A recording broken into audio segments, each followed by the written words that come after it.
오늘 기업, 오늘 사람. 증시가 개장하기 전에 알찬 정보 미리 알아보는 시간입니다. 김대호 박사님과 함께하겠습니다. 박사님 안녕하세요. 네, 반갑습니다. 오늘은 어떤 기업과 사람이 화제가 됐는지 알아보겠습니다. 먼저 신동빈 롯데그룹 회장입니다. 다음은 최태원 SK그룹 회장, 그리고 짐 시네갈 코스트코 창업자입니다. 마지막으로 파스칼 소리우 아스트라제네카 CEO가 오늘의 기업과 사람으로 선정됐습니다. 첫 번째 오늘의 기업과 사람, 신동빈 롯데그룹 회장입니다. 연말하면 여러 가지가 떠오르시겠지만 기업들에게는 연말 인사가 큰 화제거리입니다. 특히 오늘의 기업인 롯데그룹의 연말 인사는 이번에 좀 더 앞당겨져서 이달 안에 나올 거란 전망도 나오는데요. 박사님, 앞서 롯데그룹은 지난 8월에 이 황각규 롯데지주 부회장을 교체하면서 대대적인 변화를 예고했어요. 예, 롯데가 내일 이사회를 하지 않습니까? 네. 롯데의 연말 인사는 해마다 전통적으로 이사회 날 오후에 하는 것으로 되어 있었습니다. 네. 그래서 지금 다른 유통업계들이 대대적인 셔플, 대대적인 인사 개편을 한 것과 맞물려서 내일 롯데에도 큰 인사 폭풍이 오지 않느냐. 이게 지금 재계에서 상당히 비상한 관심을 갖고 있는데요. 특히 지금 롯데는 창사 이래 가장 어려운 지금 시기를 보내고 있습니다. 네. 사드 사태로부터 촉발된 중국의 보복으로부터 시작해서 한일 간의 징용 문제 때문에 한국과 일본의 서로 간의 그 경제 마찰로 인한 그 중간에 낀 롯데의 경영 부진, 그 밖에도 지금 코로나 사태에 맞으면서 롯데가 가지고 있는 전통적인 산업인 이 호텔이나 유통 이런 것들이 구조적으로 지금 폭락하는 이런 총체적 위기를 맞아서 이런 것을 돌파하기 위해서라도 내일 이사회에서 새로운 방안이 나오지 않을까. 네. 또는 인사에서 아주 예전에 보지 못하던 아주 센 독한 셔플 인사가 나오지 않을까. 재계가 지금 주목하고 있습니다. 네, 그리고 지난달에는 이 롯데그룹 역사상 처음으로 외부 인사를 롯데쇼핑에 영입을 했는데 이번 인사에서도 좀 외부 인사를 들이는 게 아니냐 이런 지적이 나오고 있어요. 그렇습니다. 롯데그룹의 이제 가장 큰 고질적인 문제 중에 하나가 사실은 뭐 지나친 순혈주의 또는 그 고객들과의 마찰, 이른바 갑질 문화 이런 것들이라고 볼 수가 있는데요.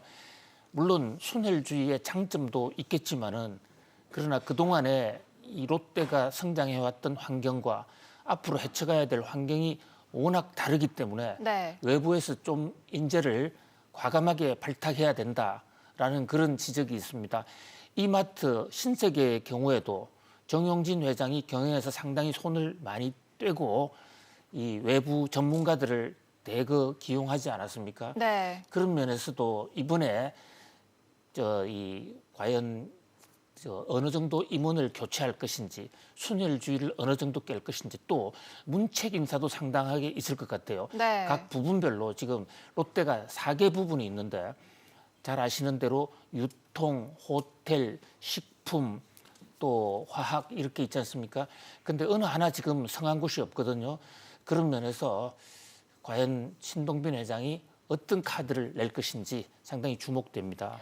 네, 그리고 이 재계에 따르면 이 신동빈 회장이 정의선 현대차그룹 회장과 만날 예정이라고 해요. 예, 신동빈 회장과 정의선 회장의 만남이 지금 예정이 됐다. 이게 대서특필대 보도가 나오고 있는데요.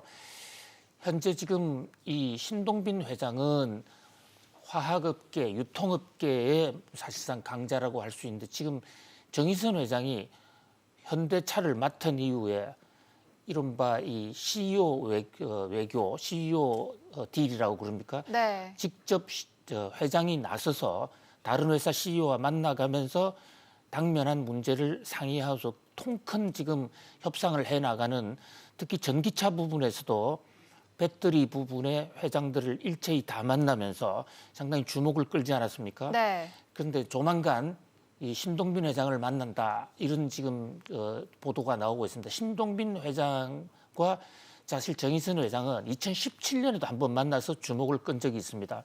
당시에 정의선 회장은 이 현대자동차, 삼성타운 건설, 빌딩 건설을 앞두고 먼저 롯데타운을 건설한 신동빈 회장을 만나서 경험을 공유했다 이런 얘기를 듣고 있는데 네. 이번에는 현대가 추진하고 있는 전기차나 수소차 부분에서의 롯데와의 협력 문제가 지금 이슈가 되고 있어요.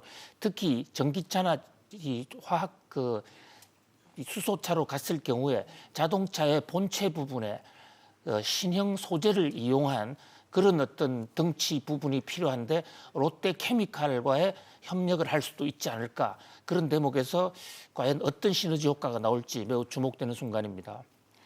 네, 다음 오늘의 기업과 사람, 최태원 SK그룹 회장입니다. SK그룹이 바이오에 이어서 이번엔 스타트업 그리고 데이터 센터에 대규모 투자를 하기로 했습니다. 새만금의 창업 클러스터와 데이터 센터를 설립하기로 한 건데요. 박사님, 어제 이 정세균 국무총리와 관계부처 장관들까지 SK의 새만금 투자 협약식에 참석을 했다고 해요. 그렇습니다. 그 SK 최태원 회장도 직접 새만금까지 갔죠. 네. 그래서 이제 SK가 새만금에 둥지를 터는, 새만금 하면 SK가 연상이 될 정도로 대대적인 지금 투자를 할 것으로 보여요.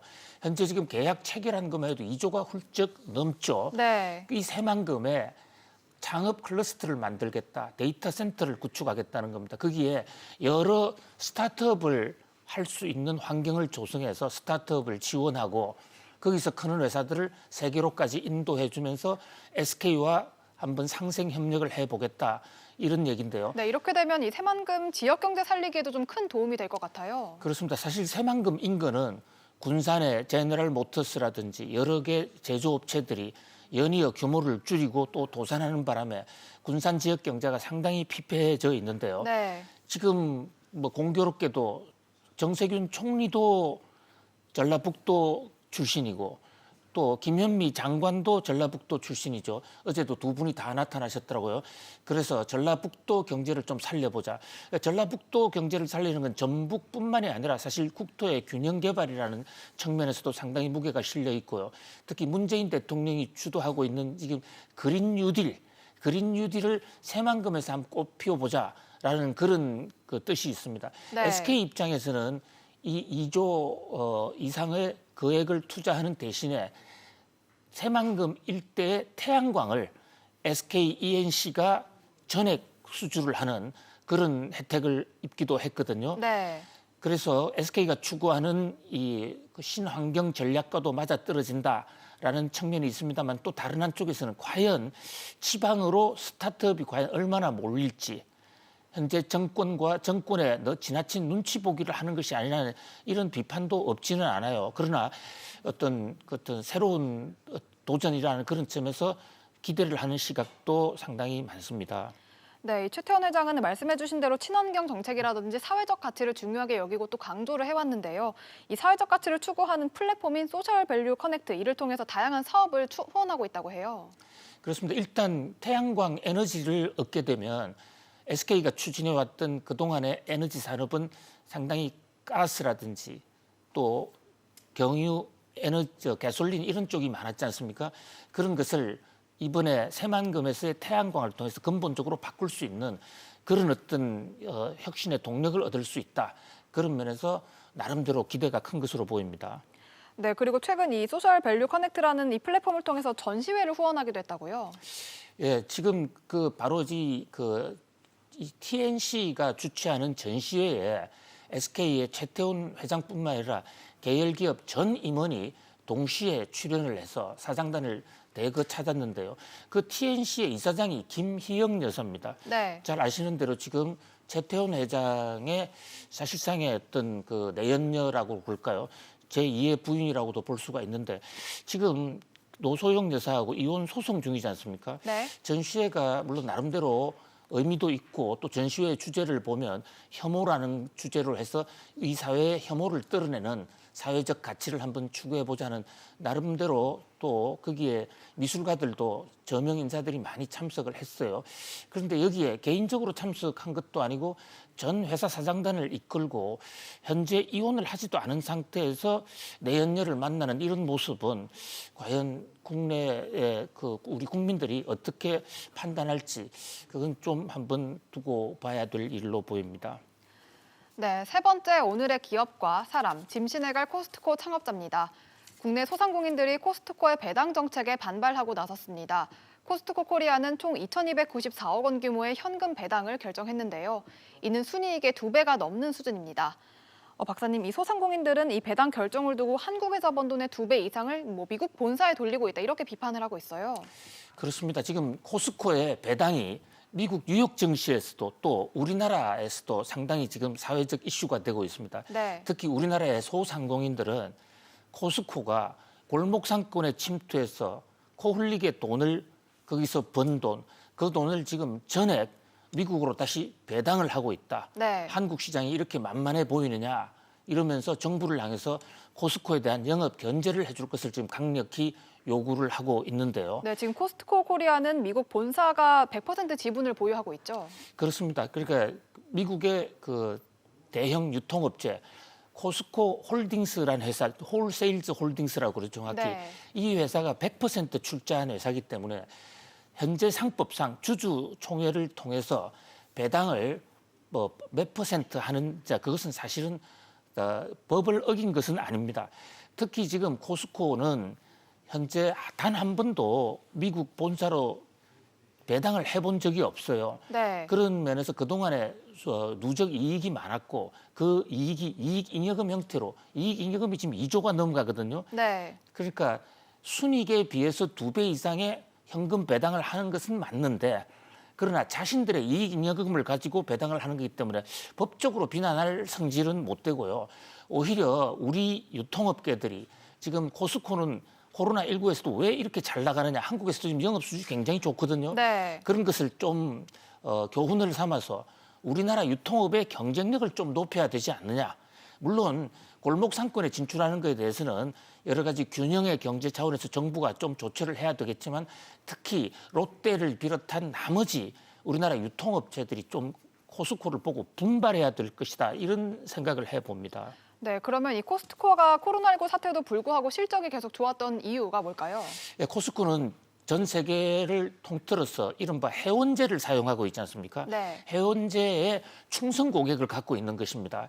그러니까 회원을 보유하다 보니까 코로나 상황 속에서도 거기를 안 갈 수가 없고 거기 다음에 회원의 수수료, 비용, 회원 가입비를 날리게 되지 않습니까? 네. 또 회원이 늘어날 수밖에 없을 정도로 그 회원의 수요에 맞는 상품들을 필요에 따라서 싼 가격으로 잘 배정해주고 있다. 이것이 그 전 세계에서 코스코가 여전히 사랑받는 비결이고요. 또 이번에 코로나19 상황에서 가정생활이 크게 늘어나는 이런 방콕 시대에 맞춰서 상품을 대폭 개선한 적도 있습니다. 네. 그런 어떤 선택과 집중 전략은 우리가 좀 명심해야 될 것으로 보이고요. 네, 그리고 이 코스트코는 투자의 귀재인 워런 버핏 회장이 최근 이 코스트코 주식을 처분했다 이런 소식이 나오기도 했어요. 그렇습니다. 그게 또 뉴욕 증시에서 아주 큰 이슈가 돼 있는데요. 투자의 신, 투자의 단일이라고 하는 워런 버핏이 그동안에 코스코의 오랜 주주였습니다. 네, 20년 넘게 투자한 걸로 알려졌죠. 그렇습니다. 코스코를 통해서 돈도 많이 벌었고 또 이 버크셔 해스웨이의 전문가들을 코스코에 보내서 경영에 같이 참여하기도 했거든요. 네. 그런데 지난달에 느닷없이 이 워런 버핏이 코스코에서 주식을 전액 팔았습니다. 네. 이렇게 팔다 보니까 코스코로서는 위기 상황을 맞게 됐고요. 또 워런 버핏이 주식을 파니까 야 앞으로 코스코 주가가 떨어지는 것이 아닌가 해서 공매도 투자가 나왔습니다. 네. 그래서 코스코에서 떠나자. 그러니까 이 코스코의 시네갈 회장이 이 위기를 수습하기 위해서 배당 정책을 꺼낸 것입니다. 코스코는 배당을 많이 해주는 회사로 좀 유명하기도 한데요. 네. 그래서 주당 10불이라는 코스코의 경영에 관계없이 모든 주주들에게 10불씩의 배당을 하겠다. 엄청난 배당이거든요. 그렇게 하다 보니까 현찰이 부족하니까 전 세계 각국에 나가 있는 해외 코스코의 이익도 전부 미국으로 가져와라. 이래서 배당을 통해서 주주를 다시 끌어모으는 하나의 경영 전략인데요. 이 대목도 물론 우리나라 돈을 빼나가는 대목은 좀 아쉽고 서운한 측면도 있습니다만은 기업의 배당이 얼마나 중요하고 기업 가치를 유지하는데 매우 핵심적인 요소인가를 우리 기업들이 깨닫는 좀 계기가 됐으면 좋겠다 생각이 들고요. 네. 우리나라 기업들은 코스코나 이런 데에 비해서 너무 배당을 하지 않습니다. 그러다 보니까 주주들의 희망 고문을 많이 하는데 아무튼 코스코의 배당 전략에 대해서 우리도 한번 같이 곱씹어볼 필요가 있지 않을까 이런 생각을 해봅니다. 네, 마지막 오늘의 기업과 사람, 파스칼 소리우 아스트라제네카 CEO입니다. 이번엔 코로나19 백신 관련 소식입니다. 어제 저희 오늘기업 오늘사람에선 아스트라제네카의 백신 시험 결과에 대해서 전해드렸는데요.